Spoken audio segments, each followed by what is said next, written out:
नीरव मोदी पर 13,000 करोड़ रुपए के घोटाले का आरोप है। विजय माल्या पर 17 बैंकों को 9,000 करोड़ का चूना लगाने का इल्जाम है। लेकिन अब अगर आपसे कोई पूछे कि देश में सबसे बड़ा बैंकिंग फ्रॉड किसने किया है, तो इसका जवाब दीवान हाउसिंग फाइनेंस यानी DHFL दीजिएगा। दीवान हाउसिंग फाइनेंस ने देश के सबसे बड़े बैंकिंग घोटाले को अंजाम दिया है। ये मामला नीरव मोदी के बैंकिंग घोटाले से 3 गुना ज्यादा है। इससे पहले ABG शिपयार्ड की 23,000 करोड़ की धोखाधड़ी का मामला सामने आया था। DHFL बैंक घोटाला इससे भी ज्यादा बड़ा है। DHFL पर 34,615 करोड़ रुपए की बैंकिंग धोखाधड़ी का आरोप है। ये कर्ज 17 बैंकों के कंसोर्टियम से लिया गया।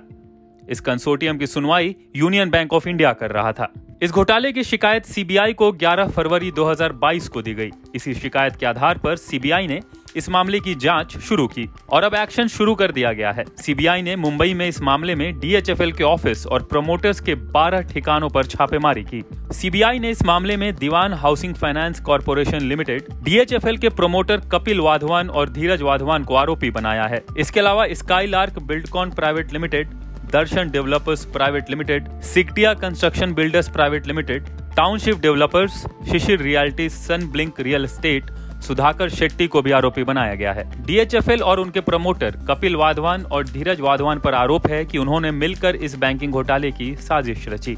कपिल वाधवान और धीरज वाधवान ने बैंकों के कंसोर्टियम को 34,600 करोड़ के कर्ज देने के लिए प्रेरित किया। इस कर्ज के बड़े हिस्से का DHFL ने खातों और बैलेंस शीट में गड़बड़ी करके इसका दुरुपयोग भी किया। यानी जिस काम के लिए कर्ज लिया गया उसका इस्तेमाल वहां न करके दूसरी कंपनी के लिए या प्राइवेट प्रॉपर्टी खरीदने के लिए किया गया। DHFL एक हाउसिंग फाइनेंस कंपनी है। कपिल वाधवान इसके चेयरमैन थे। DHFL अब डूबने के कगार पर है और इसको बेचने की प्रक्रिया चल रही है। CBI को इस मामले की शिकायत यूनियन बैंक ऑफ इंडिया ने की है। इस मामले में यूनियन बैंक ऑफ इंडिया के ऑडिट फर्म KPMG की जांच रिपोर्ट को भी रखा गया है। KPMG ने अपने ऑडिट में पाया कि DHFL ने खातों में हेराफेरी की है, जानकारियों को छुपाया है, बैंक को गलत जानकारी दी है, अघोषित खातों को छुपाया है और बैंकिंग प्रक्रिया का पालन नहीं किया है। कुल मिलाकर DHFL ने 34,600 करोड़ का कर्ज बैंकों की आंखों में धूल झोंक कर हासिल किया।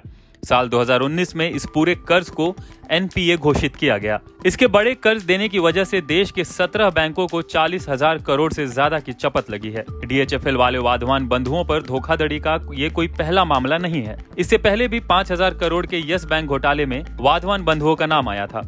इस मामले में कपिल वाधवान और धीरज वाधवान को मई 2020 में ED ने गिरफ्तार भी किया था। देश का सबसे बड़ा बैंक घोटाला सामने आने के बाद फिर से बैंकिंग सिस्टम को सवालों के घेरे में ला दिया है। बैंक आम आदमी को लोन देने से पहले कागजी कार्रवाई के नाम पर तो दौड़ाते हैं, लेकिन घोटालेबाजों को जनता का पैसा आंख बंद करके बांट देते हैं। ये वही बैंक हैं जिनके अफसर ईमानदार मिडिल क्लास को लोन देते वक्त तो पूरी सतर्कता बरतते हैं, लेकिन DHFL और ABG शिपयार्ड जैसी कंपनियों को कर्ज बांटते वक्त सारी एहतियात भूल जाते हैं। सबसे हैरानी की बात यह है कि चाहे नीरव मोदी हो या फिर विजय माल्या और अब DHFL जैसी कंपनी, बैंकों को चूना लगाने वालों का सिर्फ चेहरा बदलता है, लेकिन तरीका वही रहता है।